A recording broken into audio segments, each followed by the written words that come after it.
اللهم علمنا ما ينفعنا وانفعنا بما علمتنا وزدنا علما والحقنا بعبادك الصالحين. أما بعد، يروي الإمام البخاري في صحيحه بسند صحيح عن صفية ابنة حيي رضي الله تعالى عنه وارضاها, her mother, the wife of the Prophet عليه الصلاة والسلام, Safiya, said, كان رسول الله صلى الله عليه وسلم معتكفا. The Prophet عليه الصلاة والسلام was doing i'tikaf in the masjid, and he used to do this in the masjid itself, have a little kind of like a little tent inside the masjid. He would sit in it and kind of like in isolation, and he would perform his ibadah that way. And he would do that for a number of days. So his wives would miss him, obviously, and would go and want to talk to him and check on him and all that. And this is an incident that happened with Safiya, our mother Safiya. قالت كان رسول الله صلى الله عليه وسلم معتكفا فزرته ليلا فحدثته ثم قمت. Then I visited him at night. It was dark, obviously. I mean, you can only imagine. There's no electricity. It's very dark. And I spoke with him. She discussed something with him. And then she got up to respecting his time and his. قالت فقمت فانقلبت فقام معي ليقلبني. So he stood up to walk her home, to walk her to her place. وكان مسكنها في دار أسامة بن زيد. And her house, her residence was all the way in the back of the masjid. Now if you imagine the Masjid al-Nabawi, the prophetic, the old area, the Rawda, and the only area that is actually considered the house of the Prophet عليه الصلاة والسلام is Hujrat Aisha and a little bit of Hujrat Sayyidina Fatima, right? That one area. But in reality, it was all long. It was much bigger than that. It extended all the way to the back, to the end of the masjid, and then it'll turn a little bit like an L shape. And Safiya's house was all the way in the back, so he was walking to her. فرآه أو فرآه فكان هناك فجاء عفوا رجلان من الأنصار. So two men from the Ansar were walking in the masjid at night.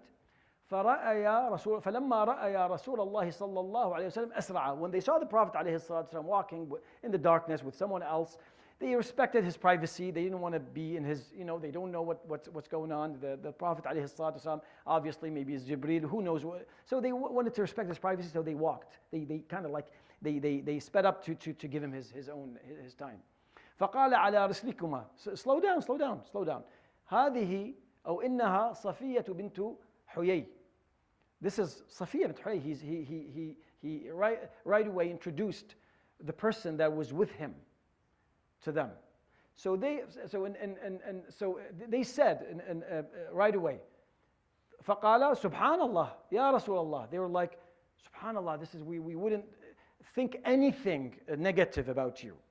They were very, and another narration, فكبر عندهما. They were almost like, I don't want to say offended, but almost like they weren't expecting that. They were not expecting that the Prophet ﷺ would actually take those measures.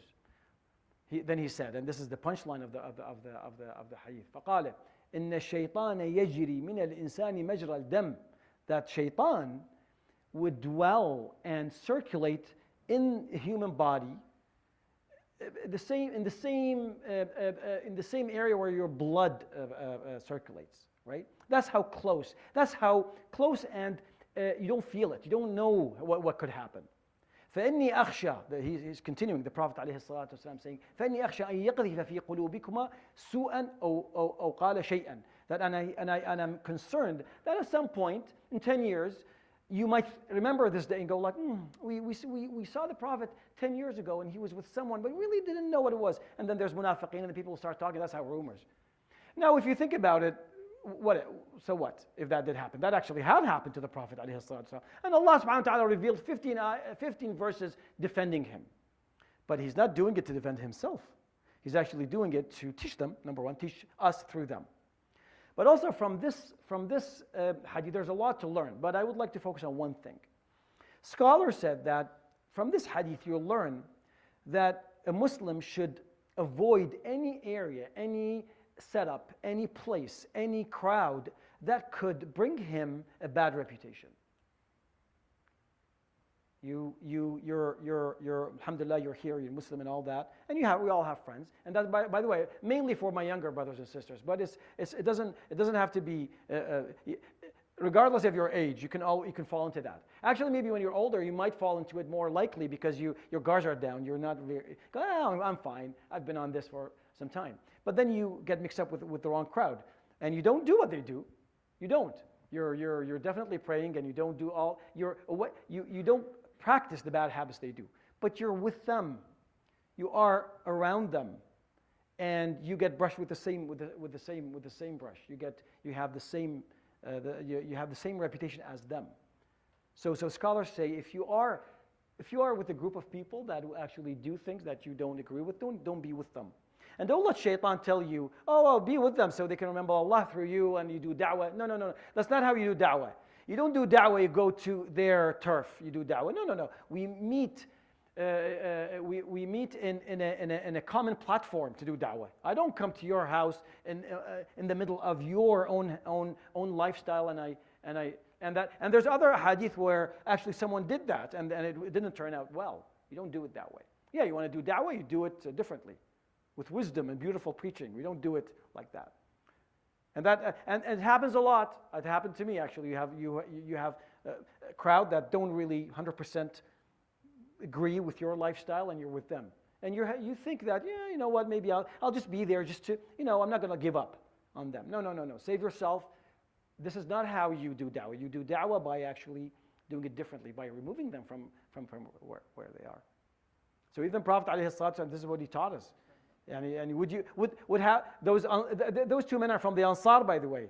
Not like they're not from a random group of people. These people, Ansar, died in front of him. They will defend him with their lives and wealths and families. And Ansar are a whole different category of people. So they would never have any doubts. But the Prophet taught them this valuable lesson, and through them taught us actually. My younger brothers and sisters, remove yourself. Now, don't also one last thing. You do that, but don't do it with arrogance. Do it with grace. You're removing from yourself because you have mercy, you have rahmah for them. You don't want to participate. Don't commit another sin by actually removing yourself with arrogance. That's a whole different sin. But no. You remove yourself, but you do it beautifully with grace. And I hope this was beneficial and clear for everyone.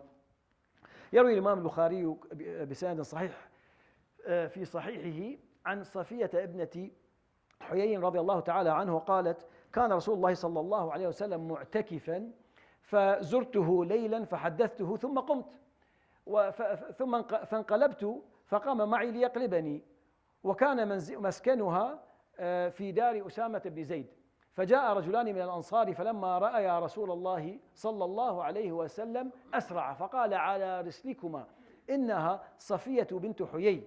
فقالا: سبحان الله يا رسول الله. قال: إن الشيطان يجري من الإنسان مجرى الدم وخشيت أن يقذف في قلوبكم